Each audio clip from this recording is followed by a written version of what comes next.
99 counties in 24 hours for the whole party. Well, yeah. Just real quickly, the Iowa Democratic Party decided that they would have all their statewide candidates, congressional candidates, gubernatorial, as well as U.S. Senate candidate Bruce Braley. We decided that we could do all 99 counties in 24 hours. So this morning at 12 noon, we started. Today we started at Tama. We're here in Benton now. We're going to Blackhawk later today, as well as Buchanan and Delaware.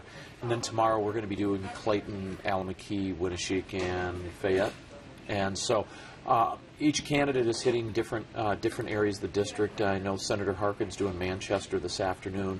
So we have elected officials, basically, or people on the ballot, or Senator Harkin hitting all 99 counties here both today and before noon tomorrow. And the whole goal is basically to do outreach to our volunteers, first of all, to thank them for the work they've done, secondly, for the work they're about to do, and to also talk about the fact that we need to do that last push to get in absentee ballot requests, or absentee ballots, as well as getting in requests.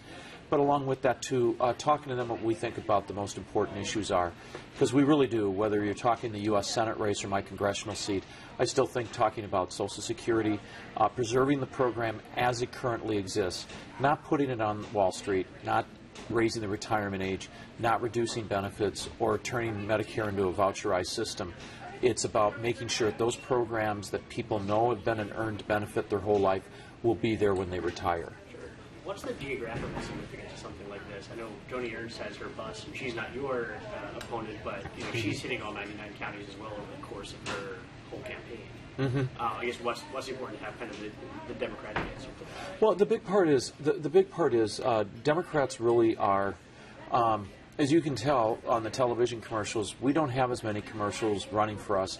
So a lot of the work we do is done on foot, whether it's knocking doors, making phone calls to voters to get people to do absentee ballot requests, and to influence people either at the door as to why Democratic candidates are better.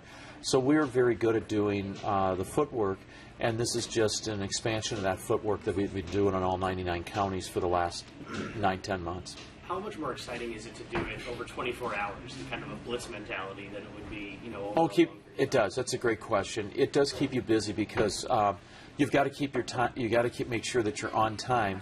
They were actually surprised that I was here 10 minutes early today. They said, "Well, you're usually a half hour late," but actually, we wanted to make sure that we were on time today, Rosemary, and so we made sure that our first stop at noon that we were out on time so we could get here.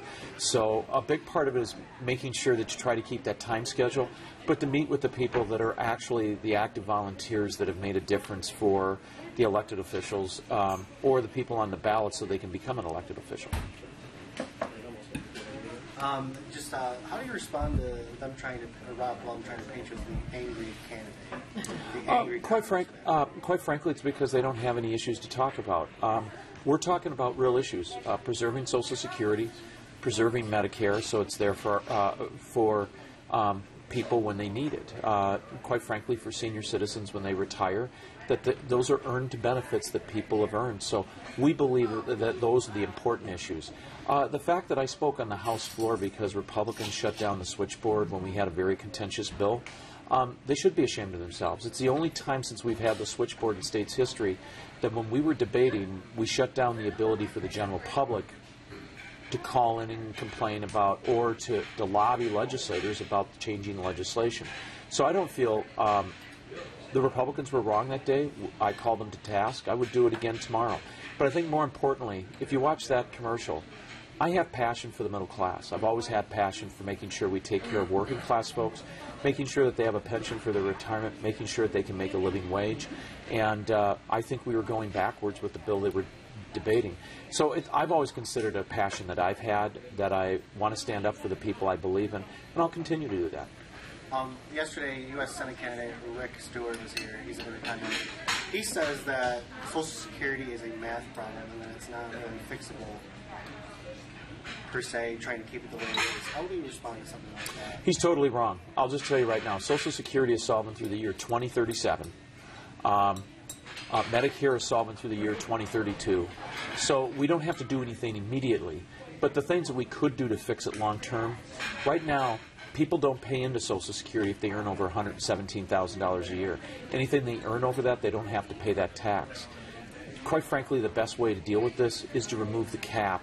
Because if you do well in the society, you should make sure that you help people that don't benefit as well. So I think the first thing we could do is raise the cap to 150. That would make it solvent for the next 25 or 30 years on top of the next generation. But more importantly, I think this is really what we should look at, is if you remove it entirely, it makes the system solvent for the next 80 to 100 years. That's what we should be focusing on. And here's even the even stranger part about that is, everybody's running around saying Social Security is broke. Everybody agrees that it's solvent for the next 25 years. We need to make sure it's not just there for current recipients or my generation. It's about making sure we take care of my children, my grandchildren, and quite frankly, everybody's children and grandchildren. What would you like to say to the voters of Benton County? What's that? What would you like to say to the voters of Benton County? Well, I would appreciate getting their vote on Tuesday, November 4th, if they haven't already voted.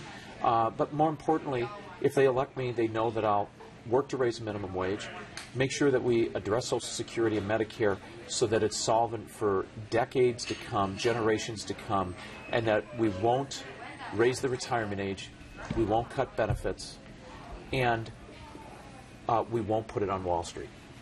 Just one last one, Bray. Is removing the cap entirely too drastic, or is that too much for maybe Republicans or opponents to swallow? I don't know. You'd have to ask them. I think this is something that Senator Harkin's talked about, Senator Braley is talking about, and quite frankly, I've been talking about it since I announced last year that one of the things that we should do is look at removing the cap or seriously raising it to $150,000 a year. So this is nothing new for me to be talking about.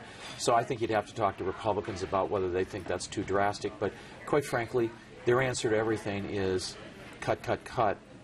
They're looking at taking pensions away from folks if they take Social Security away. They're looking at cutting their health care benefits if they voucherize it and turn it over to private insurance companies. They're the ones that have the drastic measures in this area.